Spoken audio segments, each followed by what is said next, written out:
Muy buenas, amables televidentes. El conversatorio de la Fundación Institucionalidad y Justicia del día de hoy cuento con la gratísima presencia, y lo digo con mucho orgullo, del honorable magistrado Sergio Ortega. Nada que me correspondió a la invitación al conversatorio de la Fundación Institucionalidad y Justicia. Magistrado, la verdad que le agradezco. Es increíble lo que ha sido su hoja de vida. Yo que lo conozco desde la universidad y he seguido su trayectoria. Usted ha sido de todo a lo interno del Poder Judicial, juez de instrucción, juez de paz, juez de primera instancia, juez de corte, pero entonces cuando tú te vas al fondo de lo que es su currícula, ha sido juez penal, juez civil, juez de la jurisdicción contenciosa administrativa, de la jurisdicción laboral. Yo me imagino la visión holística que usted debe de tener, no solamente de cómo funciona el sistema judicial en la República Dominicana, sino desde el punto de vista de los conocimientos que usted ha acumulado en todos estos procesos. ¿Es así? Sí, ciertamente. Nos ha tocado desempeñar este rol difícil de ser juez en tantas jurisdicciones como en categorías. Increíble. Y eso da ciertamente una visión holística, integral de todo lo que es el sistema de derecho. Y bueno, lo que me faltaba era venir a Finjus y ya ustedes me han dado esa oportunidad. Lo que más me gusta, por ejemplo, uno que lo ha seguido, sobre todo porque usted es uno de los mejores ejemplos de la Judicatura Nacional. Hay tantos buenos ejemplos, pero usted es uno. Es cómo usted maneja los conceptos, sobre todo del nuevo constitucionalismo, los derechos fundamentales, todo lo que tiene que ver con las obligaciones, los deberes, en fin. Y quiero comenzar, sobre todo, con esa visión moderna de ese Estado social y democrático de derecho. ¿Cuál es el alcance de ese bendito término? Porque a veces uno lo ve como un paradigma. Bueno, es que precisamente la sociedad cambió. Del viejo Estado liberal, Claro. Organizado para que el Estado funcione con personas que eran objetos del derecho. Pasamos a un Estado con visión democrática, con objetivos sociales, pero donde los ciudadanos ya no son meros individuos, son sujetos del derecho. Entonces, pues eso trae unos cambios que nos impactan a todos. Tú y yo que estudiamos juntos en la Universidad Autónoma venimos de una formación meramente legalista. Totalmente etcetas. Donde la ley era fuerte, pero era la ley, y aunque fuera injusta, había que cumplirla. Sí, sí, sí. Y como tal, yo comencé a litigar con esa visión, digamos, del imperio de la ley, y donde la Constitución era un mero programa político dirigido al legislador para que supiera cómo hacía las leyes, pero si se la brincaba, al final era la ley la que valía. Y por ahí un Estado social. Bueno, entonces justamente al cambiar el Estado social, al llegar a esta nueva etapa en el desarrollo de lo que es el Estado, obviamente han cambiado los parámetros, los valores. Y yo que llegué con esa visión legalista, y confieso que cuando llegué a la escuela de la judicatura, mis pleitos con Eduardo Jorge, Cristóbal Rodríguez, Flavio Darío, no fueron uno ni dos, pues Claro, claro. Yo me resistía a esa visión tan hipergarantista de ver las cosas.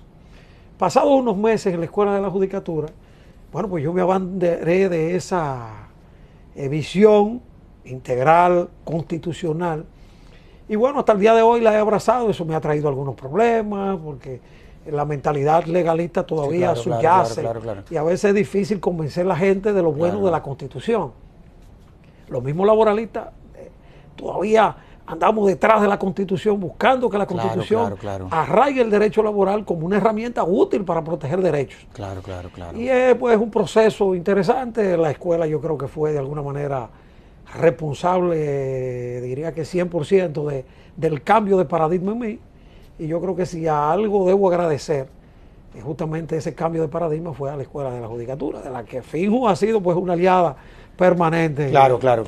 Ahora, ¿cuáles serían? Tú hablabas del Estado liberal. ¿Cuáles son las diferencias fundamentales que contrastan ese Estado social democrático de derecho con el Estado liberal?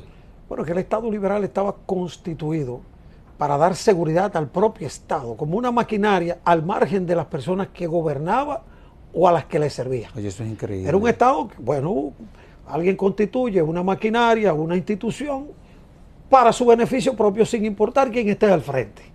Entonces, ya el Estado social no solamente se preserva así, no porque él sea un fin en sí mismo, sino un medio para proteger la dignidad de las personas que él organiza y orienta. Entonces, es un cambio trascendental y obviamente la Constitución no podía estar ajena a esa transformación. Y efectivamente lo vivimos. Y por ejemplo, desde el punto de vista de la práctica, y tú estás permanentemente en ese camino, ¿cómo han cambiado las estructuras? Porque el Estado, bien, el Estado son sus instituciones. Y en la medida en que uno ya le cambia la filosofía a cómo inclusive abordar los casos que se le someten, las estructuras en sí, tú que has vivido este proceso, ¿cómo han venido cambiando? Ha sido un proceso tenso, difícil, sumamente, con mucha resistencia. En algún momento hasta alguna mano dura fue necesaria, aunque fuera simbólicamente, para que nos pusiéramos en un rol que era coherente con el Estado que decíamos de defender. Y ha habido resistencia. Muchas veces las resistencias más difíciles no son las que se expresan públicamente, sino las que subyacen. Alguien dice que bueno, que el pensamiento autoritario sigue en cada uno de nosotros. Entonces por eso es tan difícil ir rompiendo con esas estructuras autoritarias. Yo oí ahorita un mensaje que alguien enviaba de unas madres dando consejos de cómo se criaban los hijos, y decía una psicóloga: ¿y quién dijo que la familia es un estado democrático? Y yo digo, wow, eso es la forma de llevar la dictadura a la propia familia. Acuérdate que somos muy autoritarios. Sí, entonces eso está en todas las estructuras de la sociedad, y más en las instituciones de poder, y el Estado es la institución de más poder. Por lo tanto, es donde, si en algún lugar la fuerza se siente, es justamente en el seno del Leviatán. Y si a él van personas que por dentro tienen su pequeño dictador por dentro, ya te podrás imaginar en qué convertimos las instituciones. Entonces, una resistencia ha sido difícil. En algún momento, a los que salíamos de la escuela, alguien nos dijo que parecíamos astronautas. Así es. Y entonces, bueno, pero nos hemos ido adaptando, ya prácticamente no se siente. No, porque diferencia. Es un proceso ha sido que ha venido madurando. Exacto, y ya nos hemos ido integrando. La gente de la formación continua está tan actualizada como los que entramos por la vía ordinaria en la escuela. Y ya yo creo que el Poder Judicial, se pudiera decir que es antes y después de la Escuela Nacional de la Judicatura. Estoy totalmente de acuerdo con ti. No, y además los programas de formación son muy sólidos, es una de las principales escuelas de América Latina, y yo creo que es, yo diría que la gran obra del Poder Judicial. Ahora, y tú y yo nos encanta esa jurisdicción. Yo te veo hacia el futuro en la jurisdicción constitucional, honestamente hablando te lo digo. ¿Cuál es el rol de la justicia constitucional? Porque en todo Estado social y democrático de derecho, porque muchas veces uno crea los derechos en la Constitución, pero muchas veces no crea las herramientas que la van a garantizar. Sin embargo, hemos visto que a partir de la Constitución del 2010, no hay duda de que se crea al Tribunal Constitucional. ¿Cuál es el rol entonces de la justicia constitucional en todo este proceso? Trascendente, porque es la garantía de que esa Constitución sea efectiva. Naturalmente, la Constitución es un marco de mínimos y máximos, claro, donde caben las minorías, la mayoría, o sea, donde cabe todo un modelo económico, social, político. Por eso a veces las decisiones del Tribunal Constitucional a veces son incomprendidas, porque a veces creemos que es solo tutelar derecho, claro, es solo decir que todo el mundo tiene derecho. Entonces el Tribunal Constitucional tiene una responsabilidad grande, y es la de aplicar justamente ese modelo que tiene la Constitución, que no es solo derecho, tiene garantías, tiene instituciones, tiene mandatos de optimización, tiene derechos fundamentales, tiene deberes. pero tiene un modelo económico, un modelo político, Claro, social, claro. que se entrelaza con ese Estado social de derechos y de garantías. Sí. Entonces las decisiones de la justicia constitucional tienen que venir matizadas justamente por una visión integral de todos esos valores que la Constitución defiende. Por eso tú ves que la libre empresa, el libre tránsito, la libertad individual, la expresión, la libertad de culto, todas tienen que encontrar en la decisión constitucional un tamiz adecuado que las pondere todas y permita que todas sobrevivan en un marco de mínimos y máximos. Es decir, la Constitución es una sombrilla en la que todos cabemos. No, sin lugar a dudas. Entonces, la responsabilidad de una jurisdicción constitucional, que no es solo del Tribunal Constitucional, porque jueces constitucionales somos todos, desde el juez de paz. Y yo voy más lejos. Juez constitucional somos desde nuestra familia. Al tratar con nuestros hijos tenemos que desarrollar una actitud constitucional, democrática, académica, educativa, que permita que nuestros hijos aprendan de nosotros sin percibir al padre autoritario, que porque lo digo yo, así es. Ahora, tú hablaste de los deberes. Nosotros vivimos exigiendo derechos, pero nos cuesta nosotros asumir la responsabilidad de cumplir con nuestros deberes. Y yo voy a comenzar con el juez. ¿Cuál es el deber de un juez en un Estado social y democrático de derecho? Bueno, como dijo Piero Calamandré en algún momento en su oda a los jueces, Así que algunos critican, pero que no deja de tener a mí me gustó sus luces. Sí, claro. Era la visión de alguien desde fuera, viendo lo que hacía el otro en sus zapatos.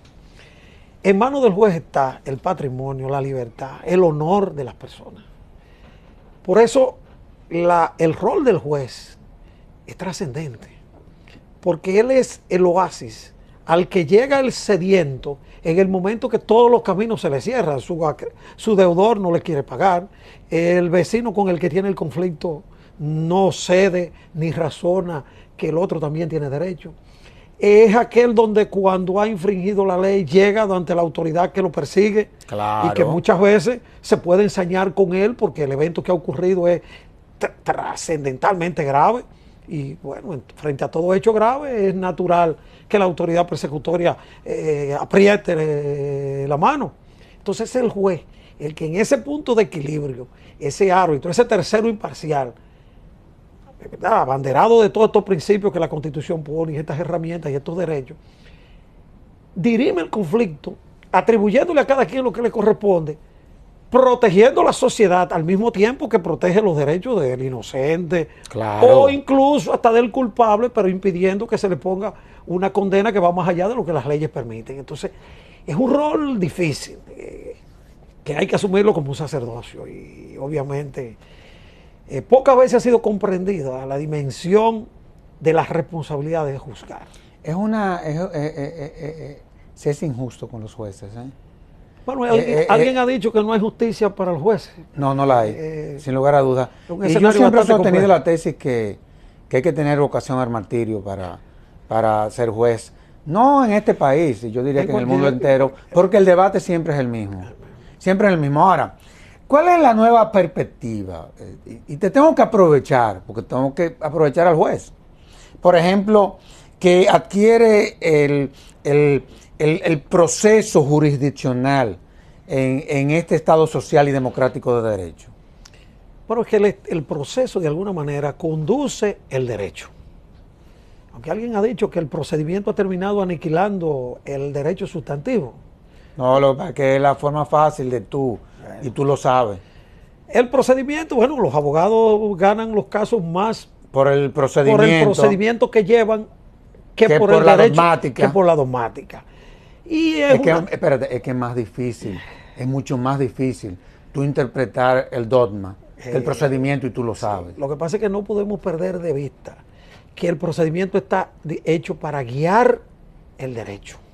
Y las soluciones tienen que ir al fondo de la cuestión, porque si la jurisdicción se precipita en darle soluciones procesales de inadmisiones, de inadmisión, de irrecibibles, y no da respuesta al conflicto existente, ese conflicto seguirá incubando Totalmente. como una bomba de presión Totalmente. que en algún momento explotará. Entonces, es cierto, hay reglas que son insalvables y el que las viola obviamente pierde el derecho a accionar. Pero los jueces tenemos que tener una visión pro fondo, es decir, pro dar respuesta a la litis que se está suscitando. Porque el conflicto, por ejemplo, entre dos que se disputan una entrada de aguas a una parcela de arroz, hoy, que es un mero asunto entre agricultores, puede terminar mañana en sede penal en un homicidio. Muchas veces termina. La disputa por 5 pesos o por una deuda de poca monta en un juzgado de paz, si no se resuelve el conflicto, puede terminar en una conflagración entre dos familias que genere una enemistad permanente en una comunidad X. Claro, claro. Es decir, el rol del juez va más allá de resolver el expediente. Por eso no podemos ver los expedientes como números fríos. Ahí está el caso más importante de ese ciudadano, en el que probablemente está su vida, su patrimonio, su dignidad, por lo que él está dispuesto a jugarse la vida. Y su libertad. Su libertad. Ahora, déjame, tú fuiste juez de paz. Sí. Por varios años, recuerdo yo. Apenas estuve en tránsito y ordinariamente en los ordinarios, pero fundamentalmente en tránsito. Sí. Ahora, cuando tú estudias la historia, por ejemplo, del derecho, digámoslo así, parte de esa historia es todo cómo ha venido evolucionando o han venido evolucionando los tribunales.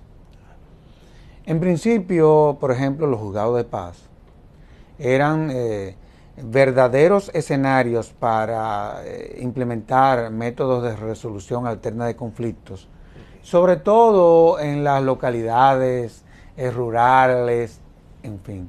¿Por qué eso desapareció? Bueno, el juez de paz es el juez que más cerca de la comunidad está. Totalmente de Por eso acuerdo. aquellas cosas no de poca importancia, porque no hay asuntos sin importancia. Todo es importante. Van al juez de paz justamente porque es el que está más cerca de la comunidad. El mejor ejemplo es la provincia de Santo Domingo, por su característica. Un evento que ocurría cerca de las lomas de Villa Altagracia, había que venirlo a dirimir a la Charles de Gaulle. O sea, hay asuntos de una delicadeza que requieren que el juez esté cerca de la comunidad, que es un juez ahí en Pedro Brán, que esté en los Alcarrizos. Claro. Así que esté próximo a la dificultad que genera el conflicto. Por eso el juez de paz tiene una trascendencia. Es el juez quizás al que más autoridad se le reconoce. Así como el juez de instrucción, Napoleón le tenía tanto miedo, porque era el juez de más poder. El juez de paz, Si no, pregúntele a Fouché. es probablemente el juez más querido en la comunidad, el que más se le dispensa precio, porque la comunidad valora su cercanía. El juez ya de las altas cortes, de primera instancia, de las cortes, Ya se es va un poco otro, alejando. claro, La claro. urbe lo va alejando de la comunidad y va de alguna manera pues conociendo los asuntos de manera técnica, pegado al derecho, pero no tiene ese vínculo social, ¿verdad?, que tiene el juez de paz. Claro, eso es lo que debemos hacer en todas las instancias, Claro, hasta el Tribunal Constitucional. Es decir, el juez tiene que estar preocupado por la dinámica social que resuelve. Pero el cúmulo de cosas va alejando al juez de paz. O sea, no todos los jueces están a la proximidad de la comunidad que está el juez de paz. Sí, claro. Por eso claro. es un juez tan querido por la comunidad y respetado. El juez de paz es el juez que anda sin escolta y anda en la comunidad, se siente en la esquina. Y todo el mundo lo aprecia y lo valora. Qué bien. Entonces, bueno, por algo será. Ahora, yo quiero volver a los deberes. Porque a mí me consta que tú has trabajado mucho ese tema. Inclusive a nivel de grado. Y como una primicia me atrevería a decir que tú tienes que estar muy pronto publicando una obra que tenga que ver con ese tema, sin lugar a dudas. Yo tengo 5 años detrás del tema de los deberes fundamentales. ¿Por qué? Y de los deberes legales. ¿Por qué? Bueno, en ocasión de la maestría que en coordinación con Pucamaima y la Universidad de Castilla-La Mancha se hizo bajo los auspicios del Tribunal Constitucional, en la que un grupo de jueces del Poder Judicial, en un acto de desprendimiento, pocas veces registrado en la historia, el Tribunal Constitucional se decidió impartir esa maestría sufragando prácticamente todos los gastos de esa maestría. Qué bueno. Cuando estuvimos involucrados en ese proceso de casi 2 años, bueno, tú que has estado involucrado en la academia sabes que para los que ya tenemos cierta edad, involucrarnos en los estudios de nuevo no es fácil. No es fácil y nos repone de nuevo. Aparte que los españoles son carpetosos y Sí, no, te y ponen muy a investigar y muy exigentes. Y son exigentes. Entonces me encontré una dinámica y es que, bueno, hay tanta literatura de los derechos fundamentales y de las garantías y del amparo y del habeas corpus y del habeas data y de todas las garantías. De los deberes no. Y de los deberes. Bueno, yo comencé a investigar. Bueno, y me encuentro que, bueno, salvo Rosalía Sosa, Sí, que ha escrito sobre en eso. la Constitución comentada de Filmus, Sí, que claro, escribió claro, sobre claro. eso. Me encontré algo del magistrado Ciprián en También. unos trabajos de la formación inicial de la Escuela de la Judicatura. Bueno, pero después de los deberes mutis, me voy en una ocasión a una biblioteca muy importante y tomo un tomo de Derecho Constitucional Español. Y bueno, a lo mejor esto es un vicio dominicano. Te pudiste haber encontrado con 3 páginas. Y quizá. me tomo un tomo de 1200 páginas. ¿Y cuánto había de los deberes? 7 páginas. Sí, es que es increíble lo poco pero que se escribe. En el año 2012, la vicepresidenta de la República escribió en el listín un artículo de ¿y los deberes dónde? Bueno, y eso fue como la tapa, como la gota que rebosó mi búsqueda.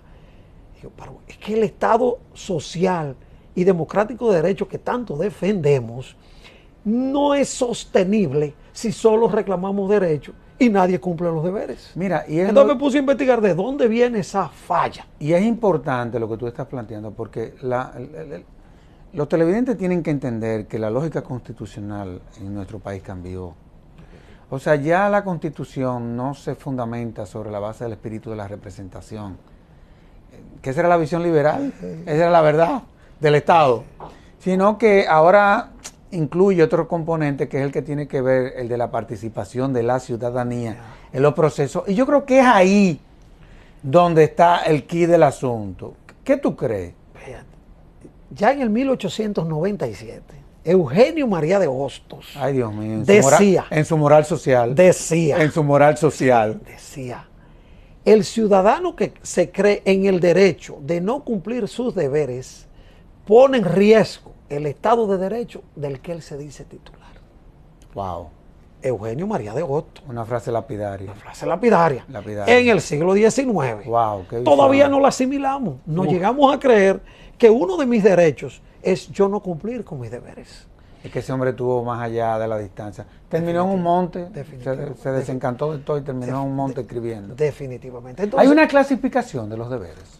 Sí. Bueno, cuando empecé con esta búsqueda y me impactó el tema, y le escribo a quien iba a ser mi asesor: mire, profesor, me gusta este tema, veo que es el gran olvidado del derecho constitucional. Totalmente. Los constitucionalistas están muy enfrascados en la defensa de los derechos y parecen hacer invisibles los deberes.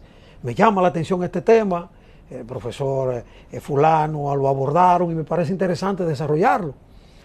Y dice, bueno, usted prácticamente me va a enseñar, porque yo conozco los deberes personales y prestacionales. Y digo, bueno, ya esto es difícil, porque tú asumes que tu asesor va a ser quien te va a apoyar en la búsqueda del tema que tanto te apasiona, cuando es el propio asesor el que te dice, bueno, de eso no hay muchas cosas. Pero yo he tenido un problema en la vida, y es que si tú quieres que yo haga algo, pónmela difícil. A mí me consta. Porque eso me va a desafiar a seguir intentándolo. Bueno, entonces, no, y las cosas salen mejor así. Bueno, esa es una forma de ver la vida interesante, porque no dejan de ser retos. Y los retos, cuando uno lo cumple, lo único que te producen es una gran satisfacción. Entonces esa investigación pues me sirvió para durar, bueno, tengo 5 años en esa búsqueda de lo que... Tú lo asumiste como un deber y no como una obligación. Lo asumí como un deber. Que para allá ese es otro tema que, que vamos a entrar. Que mucha gente quiere distinguir o distingue entre el deber fundamental y las obligaciones. No, vamos a hablar de eso y por eso te la estoy tirando. Entonces, bueno, me apasionó el tema y me he consagrado. He dicho que estos 10 años yo me voy a dedicar al tema de los deberes como una contribución, quizás no a hacer un estudio trascendente, porque obviamente el debate apenas está comenzando, pero sí a marcar, poner la primera el primer granito en el debate, y bueno, y el escenario de Finjo, yo creo que no podía ser mejor, para que comencemos a visualizar a los deberes, no como la parte de atrás de la Constitución. Claro que no, de por Dios. Sino como el necesario contrapeso para que el Estado social y democrático de derecho exista. Eso es importante. Colapsará. Si no cumplimos deberes, los derechos absorberán tantos recursos del Estado que será imposible sostener. De hecho, una de los peligros, digamos así, es desde el punto de vista del comportamiento ciudadano, es no querer asumir muchas veces sus deberes, y es eso lo que está trayendo como consecuencia el fracaso de instituciones e inclusive hasta del propio derecho como tal, por una palabra que tú utilizaste, que yo creo que es la clave de toda sociedad, y son los contrapesos. Por ejemplo, el Estado tiene su contrapeso, hay uno que administra y otro controla el administrador. Pero nosotros frente al Estado, si es bien que el Estado tiene una serie de obligaciones con nosotros tenemos deberes respecto con el Estado. Definitivamente. Y ahí voy. ¿Cómo tú me deslindas los deberes con las obligaciones? ¿O dónde se juntan y dónde se separan? Vamos a aplicarlo académicamente. Bueno, Digo, ya estamos entrando casi en filosofía, sí, que pero eso es de lo que se trata. Esa es una parte complicada. No soy filósofo, pero bueno, estoy haciendo en este llamar la atención sobre el debate de los deberes, pues la del profano, pero la del preocupado. Claro, claro. Y justamente yo no había encontrado diferencia entre el deber fundamental y las obligaciones. Porque desde el momento en que existe como deber en la Constitución, para mí ya hay una obligación. Yo estoy totalmente de acuerdo contigo. Al margen de que el legislador lo desarrolle, yo estoy de acuerdo contigo, al margen de que haya una disposición que lo desarrolle y lo organice, desde que la Constitución dice que yo tengo la obligación de respetar el orden jurídico y mis autoridades, ese deber a mí se me impone. Al margen de que no haya una ley de función pública, de tributación. La diferencia es semántica, para que estemos claros. Semántica. En el fondo es lo mismo. En el fondo es lo mismo. Porque a fin de cuentas el fin es el mismo. El fin es el mismo. Pero se haga entendido, y con alguna razón dogmática, que la obligación surge a partir del momento en que el legislador ya define los parámetros, la cuota, la forma como se va a prestar el deber. Mientras que el deber fundamental lo mantiene en aquello que hablábamos ahorita, en el mero programa político que antes se veía la Constitución. No, pero así no. Así no. Porque la Constitución es norma suprema completa. No es solo norma suprema en materia de derechos y de garantías y una norma enunciativa en materia de deberes. No, es norma suprema completa. Naturalmente, deberes, garantías, mandatos de optimización y deberes, cada uno tiene un ámbito de aplicación distinto. Y no podemos pretender que todos sean exactamente idénticos, pero no podemos negarle el valor de norma suprema a la Constitución respecto a uno y respecto a otros no. Definitivamente que no. Ahora, todo se sustenta sobre la base de principios, tú lo sabes. Definitivamente. Todo. ¿Existen principios que sustenten a los deberes? Para allá que vamos, o sea, la Constitución tiene principios y valores que irradian tanto a las garantías, a los derechos, como a los deberes. El objetivo de crear una cartilla de deberes va combinado con la sostenibilidad del Estado. Claro. Pero va con el nivel de responsabilidad que tiene que tener el ciudadano. Doña Margarita decía, y a mí me gusta mucho la frase, que solo tendremos una sociedad madura cuando tengamos un Estado que respeta derechos fundamentales, pero un ciudadano consciente y fiel cumplidor de sus deberes. Es decir, es que ese equilibrio es imprescindible. Tú decías ahorita, pero es que a los ciudadanos no nos gustan los deberes. Y la culpa no es toda de los ciudadanos. Es que eso tiene, y yo lo digo en el libro que pretendo... Un componente educativo también. Un componente educativo y un componente sociológico. Totalmente. Es que en la dictadura, mira qué es lo que pasa. Y a los sociólogos quizás dirán, pero este juez se cree sociólogo. En la dictadura, pero fue a la conclusión que yo llegué en estos años de investigación. En la dictadura, la cartilla de deberes hace esto, sube, y la de derechos se esconde. Nadie tiene derecho en la dictadura, pero todo el mundo tiene deberes. En la democracia, ¿qué ocurre? La cartilla de deberes se hace invisible y suben los derechos. Entonces, la gente termina creyendo que en la democracia solo se tiene derechos, mientras que en la dictadura solo teníamos deberes. Entonces, hay un recuerdo odioso de la dictadura que me parece recordar los tiempos de la dictadura. Entonces, por eso la gente le tiene un cierto viso de odiosidad frente a las obligaciones. ¿Qué es lo que ha pasado? Que con el cambio del Estado cambiaron también el objetivo y los valores de los deberes y de los derechos. Totalmente de acuerdo. Así como en la democracia hay derechos y también hay deberes, como los hay en la dictadura. Solo que los derechos en la dictadura son muy escasos. No tienen esa cartilla abierta en crecimiento permanente y de generación permanente. No.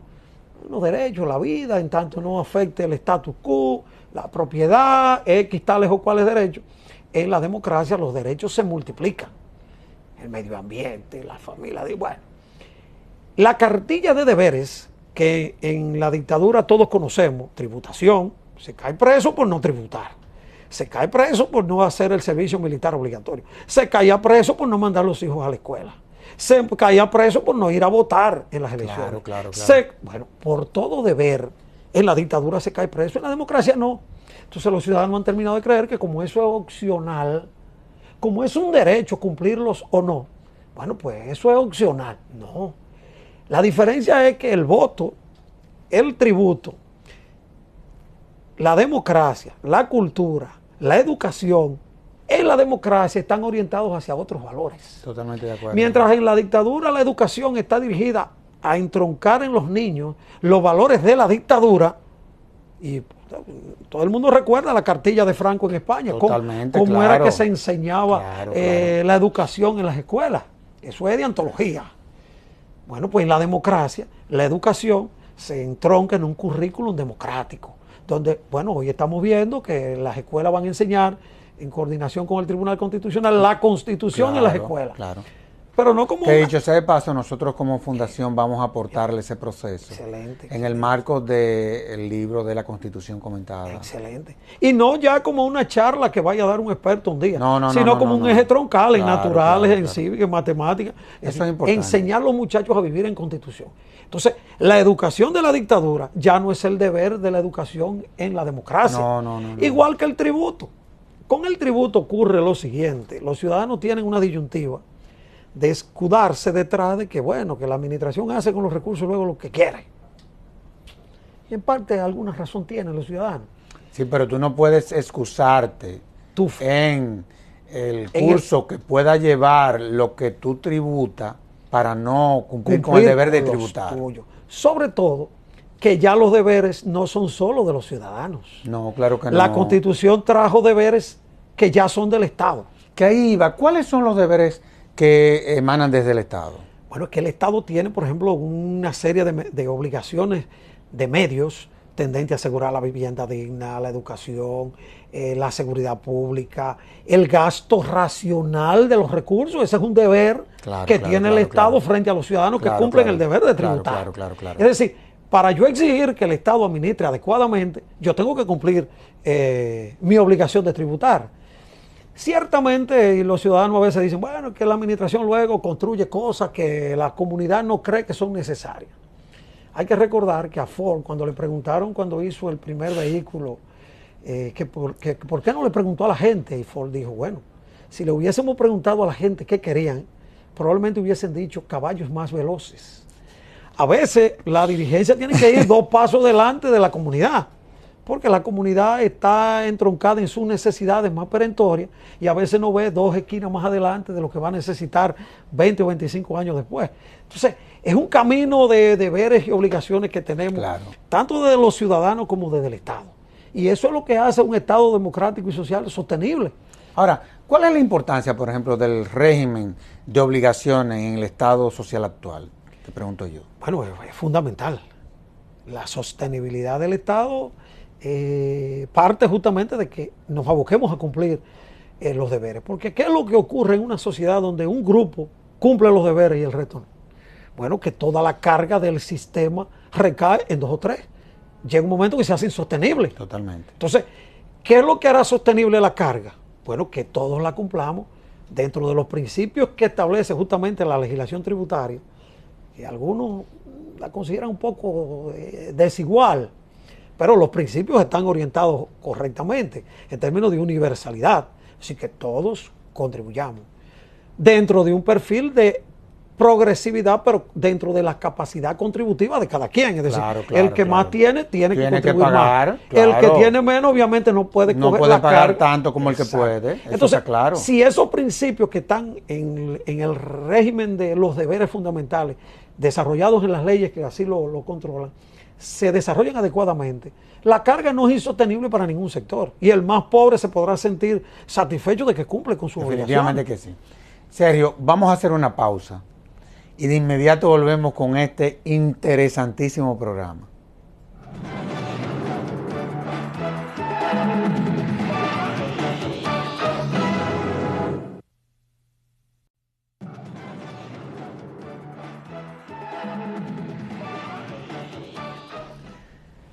Magistrado, yo quiero insistir con los deberes. Porque a fin de cuentas también los deberes tienen un componente pedagógico. ¿Cierto? De un muy alto nivel.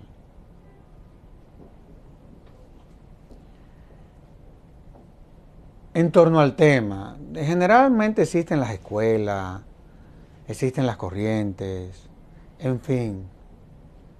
En esta materia, ¿existen corrientes diferentes respecto a los deberes?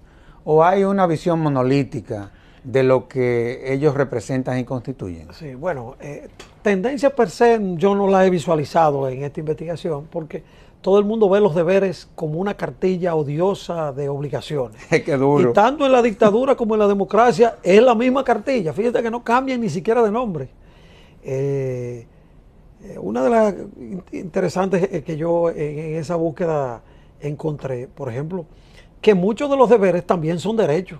Por ejemplo, el voto, al tiempo que es un deber, también es un derecho. Es un derecho. La educación, que es un deber, también es un derecho. Y entonces se van correlacionando unos con otros. Es difícil distinguir un derecho que a su vez es la contrapartida del otro, pero son el opuesto o el complemento del otro para poderse desarrollar. Per se no hay tendencias que identifiquen, sí hay categorías, que hay deberes personales sí. y deberes prestacionales. Aquellos personales se prestan de forma, como dirían en el derecho civil, intuito o persona. Claro, es decir, claro. Nadie puede mandar. Tiene que ir usted mismo a cumplir el servicio militar, por ejemplo, que está vigente entre nosotros. Sí. Increíble, está vigente. Sí. La educación en sentido general, que es deber y es derecho, tiene, bueno, un ingrediente básico en el desarrollo de la sociedad. Claro. Si no se eduquen los valores de la democracia, ¿cómo tendremos mañana ciudadanos comprometidos con el Estado social y democrático de derecho? Tendremos gente autoritaria y obviamente eso es lo que el Estado pretende desarrollar en nuestros jóvenes, que al final serán los que van esta será la sociedad de ellos mañana. Entonces, ¿qué nos queda? Dejarle el mensaje. Entonces, los prestacionales obviamente se comportan en obligaciones que se miden en términos materiales, en bienes, en dinero, y que obviamente representan una carga al patrimonio. Claro, los impuestos. Pero en fin. que hay que verlos en función de que todo el que paga, todo el que tributa, es porque le ingresó. Nadie tributa sin que le haya ingresado nada. Además, yo con los impuestos ahí, yo tengo una visión anglosajona. Para mí eso es sagrado. Eso es sagrado. O sea, eso es sagrado. Habrán otras cosas que no lo serán para mí, pero esa es sagrada para mí. Ahora, muchas veces se dan conflictos entre los derechos. Sobre todo se dan mucho en materia de derechos fundamentales, cómo uno se contrapone al otro. ¿Pasa lo mismo con los deberes y las obligaciones? Bueno, ¿O pudiese pasar? Sí, efectivamente. Una de las conclusiones a las que yo llego, aún desafiando algunas opiniones que parecían mayoritarias. ¿Pero es en serio? ¿Es posible eso? Sí, yo sostengo en mi trabajo que los deberes tienen contenido esencial igual que los derechos fundamentales. Eso, alguien me dijo que eso era una herejía. Pero es en serio. Tienen ¿Y contenido. sobre qué fundamento? Bueno, es que cuando el constituyente... Tú sostienes esa posición. Cuando el constituyente dice, la libertad tiene estas características. La vida hay que protegerla en este y este escenario. Y le da una configuración al derecho a la vida, al derecho a la libertad de expresión. Le genera una especie de contenido duro a ese derecho que, tal como hemos visto en el constitucionalismo, ni el legislador puede tocar. Y si lo toca, tiene que tocarlo de una forma que no afecte su contenido esencial, su núcleo duro. Porque resulta con los deberes fundamentales, que cuando el legislador lo configuró, también le dio características y dijo que es progresivo, que es universal. Estoy hablando de la tributación, que es progresivo, que es universal, que es de acuerdo a la capacidad contributiva de cada quien, que no puede haber discriminación. Entonces, ¿qué resulta? Cuando el legislador desnaturaliza ese deber, le está dando en el núcleo duro a la configuración que el legislador le dio. Entonces, ¿qué ha hecho? Evidentemente, pudiera estar afectando el contenido esencial de ese deber, que igual que los derechos tiene un núcleo duro. Algo reciente, bueno, hace un tiempo pasó con una disposición... Oye, yo no lo veía así, pero tú me estás convenciendo. Una disposición sucesoral que obligaba a pagar un tributo mayor en régimen de sucesiones cuando el ciudadano vivía en el exterior. Oh, pero de por Dios. Y eso era obviamente una desfiguración no, del deber de contribuir en una carga sucesoral. Claro, y el Tribunal Constitucional tuvo que decir, no, esto es inconstitucional.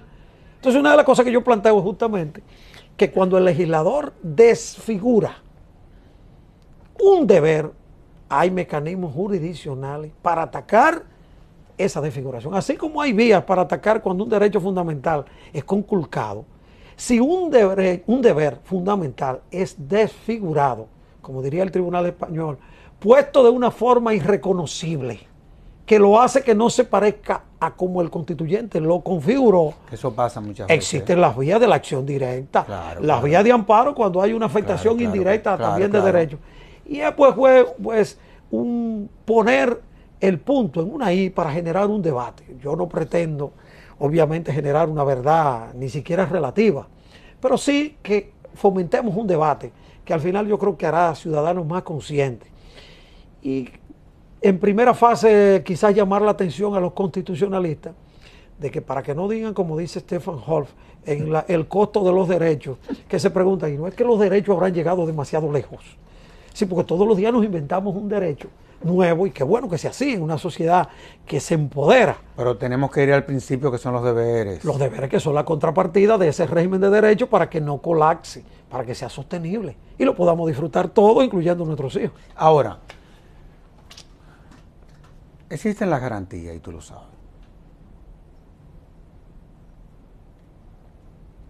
¿Cómo garantizar los deberes? Bueno, justamente nuestra Constitución, y yo lo planteo en el trabajo, enfoca las garantías como mecanismo de protección de los derechos fundamentales. No dice de los derechos y de los deberes, sino se circunscribe de los derechos fundamentales. ¿Y qué vamos a hacer con los benditos deberes entonces? Bueno, con los deberes hay que buscar la forma indirecta como afectan otros derechos para tratar de que las garantías también los tutelen a ellos.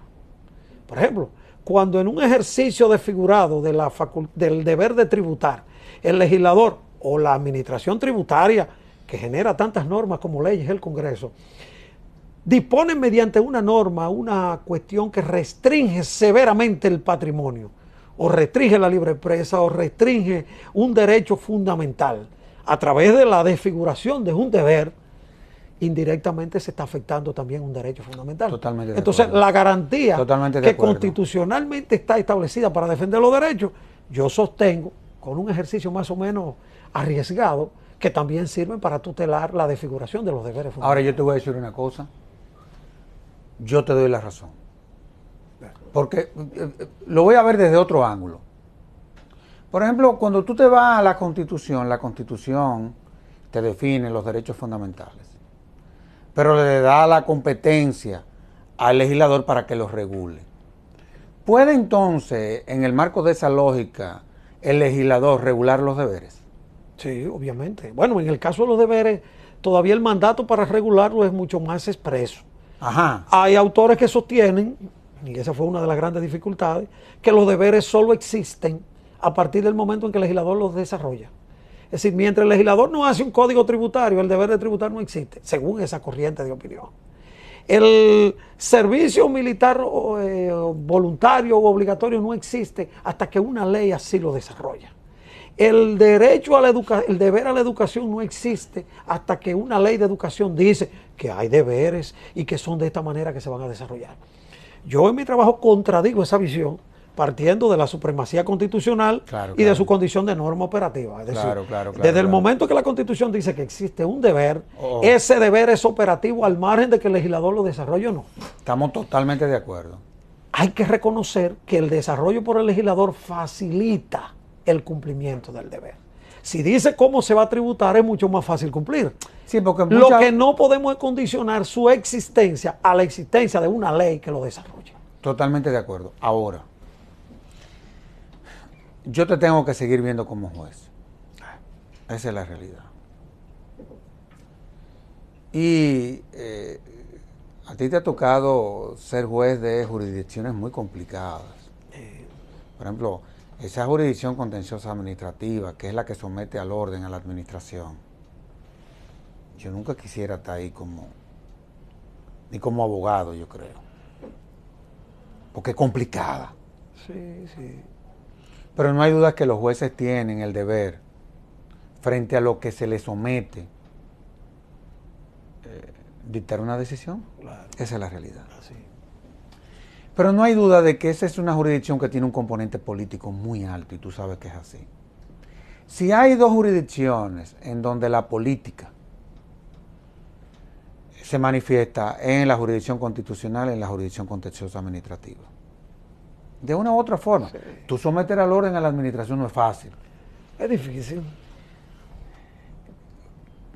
¿Cómo se puede manejar un juez, sobre todo desde el punto de vista de que uno de sus deberes es el de ser independiente? ¿Cómo manejar eso? Te pregunto yo. Bueno, en la jurisdicción constitucional el matiz político es mucho más fuerte por la trascendencia general, por el control macro de la sociedad. Sí. Ya en la jurisdicción administrativa la cuestión es menos conflictiva, porque hay más que presencia política, lo que hay es una trascendencia del interés general. Eso es verdad. Y ese interés general no necesariamente es político ni es gubernamental. Es de orden público. Es de orden público. A veces el interés general puede estar en manos de los sectores empresariales. Totalmente. Hay momentos que puede estar en manos del gobierno, hay momentos que puede estar en manos de la comunidad. Es decir, alguien ha dicho que el derecho administrativo es el constitucional operativizado. Sí, es decir, que el derecho constitucional es realizado. Ahora, tú le dices eso a un constitucionalista y no le gusta. No le gusta. Igual que a los administrativistas no les gusta mucho el constitucional. El derecho constitucional concretizado. Sí. Ahí viene de la alta gracia. Algunos dicen que ellos resuelven los conflictos que generan los constitucionalistas. Pero yo, que pasé por esa jurisdicción, por esos gajes de esos traslados y esas cosas que le llegan a uno, y una gran oportunidad que tuve, tengo que reconocer que si una jurisdicción impactó profundamente en mi forma de ver el derecho, fue justamente la jurisdicción administrativa. No, sin lugar a dudas. Porque tú partes por una jurisdicción laboral donde la protección del trabajador, los derechos del trabajador, pero la existencia de la empresa, comunidad de producción, están muy claros. Tú pasas por una jurisdicción civil donde hay que proteger el patrimonio, la propiedad. Eso también está claro. Eso está muy claro. Y prácticamente el juez civil y el juez laboral no tienen dudas en descubrir de lo que deciden. Aquí, cuál es el contribuyente que hay que proteger. Eso está muy claro. Pero en la jurisdicción contenciosa administrativa. En penal es muy claro la libertad, el honor de las personas, el patrimonio, la seguridad pública, el bien colectivo. Bueno, todo eso. Pero la jurisdicción administrativa presenta justamente unos vaivenes muy delicados, porque el interés general no solamente está en manos del gobierno, del Estado, de las instituciones públicas, de los sectores empresariales. Y en esa jurisdicción muchas veces no se sabe quién es el malo.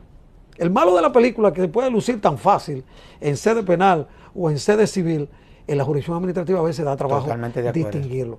Pero es una jurisdicción trascendente de la que casi todo el que llega, a los 2 años que está en esa jurisdicción, se enamora de la materia. Es una materia que te permite ver el interés general de la colectividad desde una perspectiva que el juez meramente garantista no visualiza cuando uno ha pasado por esa jurisdicción. Así es. Es increíble, Sergio, pero el tiempo se agotó.